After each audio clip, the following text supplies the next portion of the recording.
Hi everyone! Welcome to my YouTube channel. Today's episode, ang ating lulutuin ay ang ginataang hipon. Meron tayong 1/4 kilo ng hipon. Ganyan siya kalalaki, bale, 9 na piraso. Ang isasahog lang natin ay kalabasa.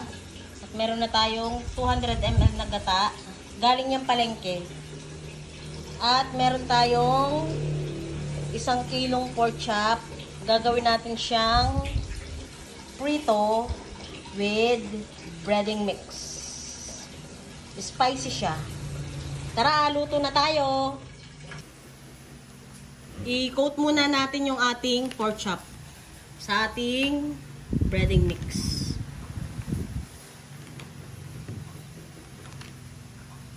Ay, kinamay ko na.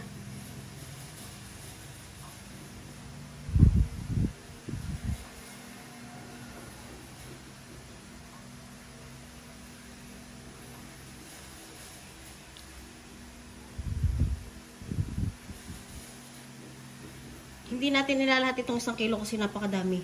2 lang kaming kakain. Mag-coat lang tayo ng ating kakainin para ngayon sa pananghalian. Siguro kasi ng 3. Kalahating kilo na itong 3 eh. Malalaki kasi itong pork chop ni Daddy Joe ang binili. Yan.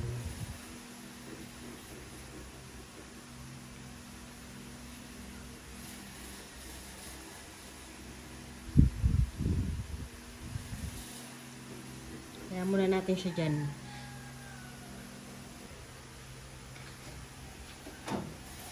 Gigisa na natin yung ating luya muna. Lutong bahay lang itong ating ginatang hipon. Parang medyo madami yung mantika.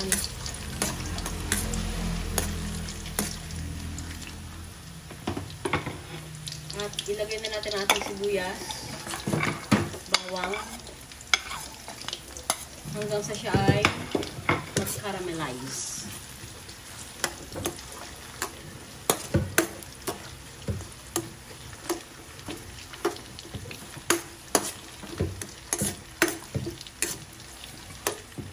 Ilalagay ng hipon bago ang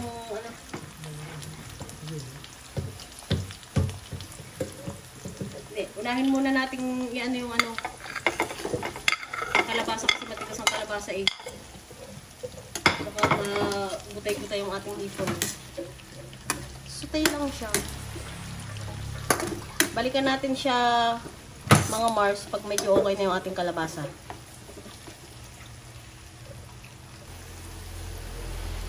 Ito na yung ating kalabasa. Medyo sutay na siya. Sinutay lang natin siya sa mantika or ginisa natin sa mantika, whatever. Ngayon, lalagyan natin siya ng seasoning. Meron tayong star anise a little bit. Pag wala kayong bay leaves, pwede yan, or bay leaves, paminta, at asin. Sige natin. Sayang yung asin. Hahaluin natin. Ay, ang bango.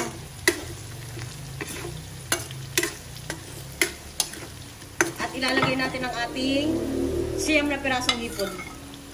1/4 kilo.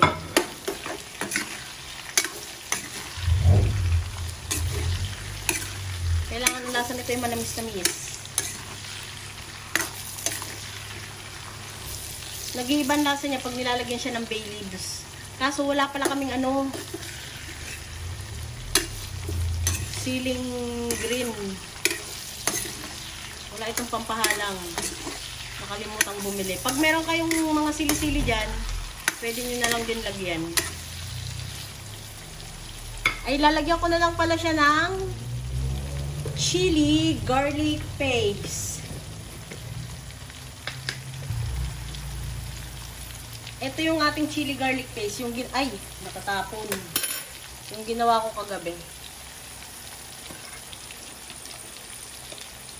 Ayan o.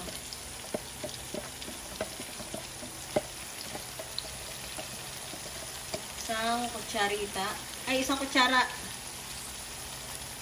Isa pa. Baka hindi, Kasi medyo madami itong ating 1/4 kilo na maganda-ganda kasi merong anghang konti. Wow.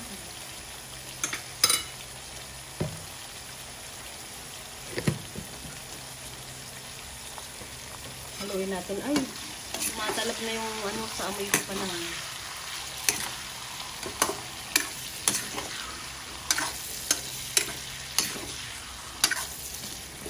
Ito na yung kalabasa. Ilalagay na natin yung ating 200 ml na gata. Galing palengke. Pwede rin yung mga nabibili sa grocery.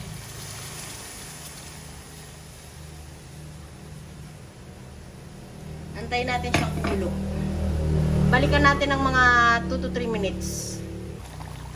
Nakulo na siya. Ito na yung after ng 3 minutes niya. Hinaan natin ng apoy. Low fire until simmer. Wow.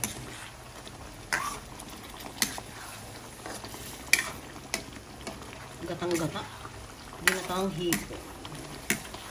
Ginatang hipon sa kalabasa. Ang ganda ng pagkakaluto.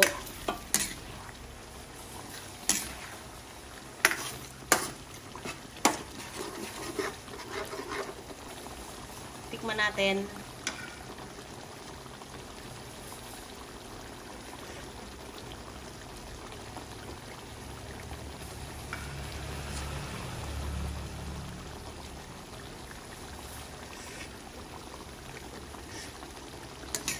Ay, ang sarap.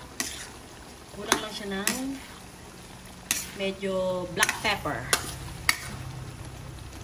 Ang sarap.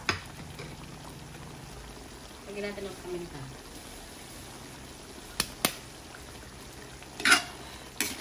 Manamis-namis. Ganitong gata ang gusto ni Daddy Jowa. Nagmamantika sa tamis.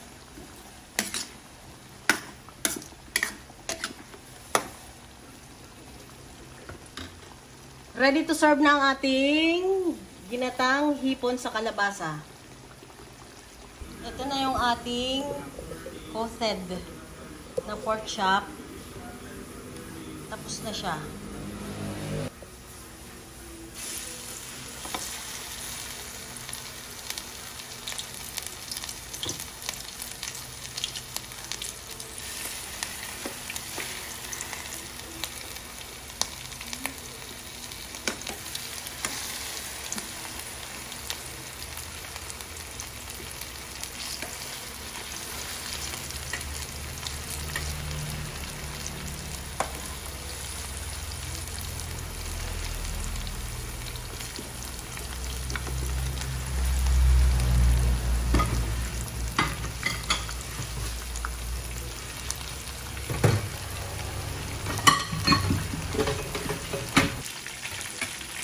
Babalikin na natin siya.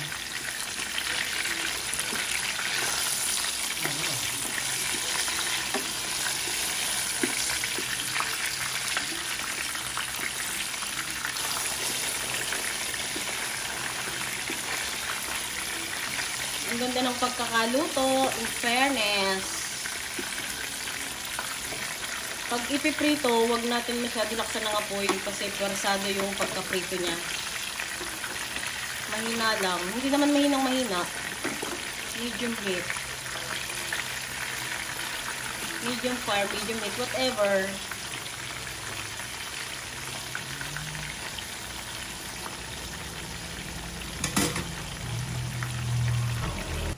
Gagawa tayo ng sausawan para sa ating pork breading. Pork breaded, whatever. Meron tayong chili garlic paste. Lalagyan natin siya dyan. At ang ating calamansi soy sauce.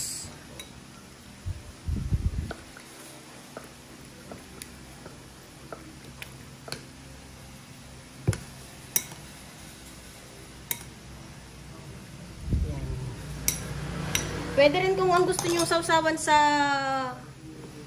pork breaded ay, or pork breading, whatever, ay ketchup or Mang Tomas. Ito kasi yung request ni Daddy Jowa.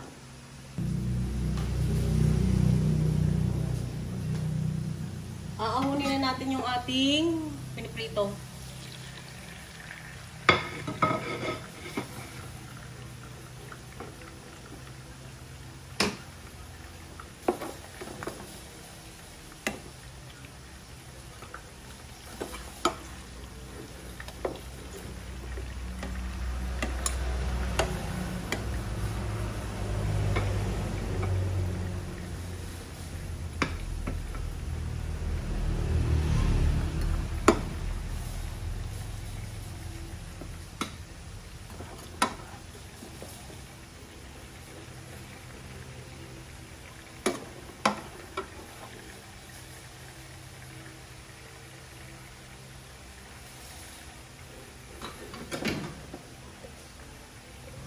Mga Mars, ready to serve na ang ating niluto para sa ating pananghalian. Ito yung ating hipon na ginataan sa kalabasa. Oh no, ang ingay ng tricycle. Tabing kalyekas kami. Tapos ito yung ating pork chop. Whatever. At ayun ang ating sausawan. So maya-maya nakikakain na tayo. Maraming salamat sa panonood. Ingat tayo lagi.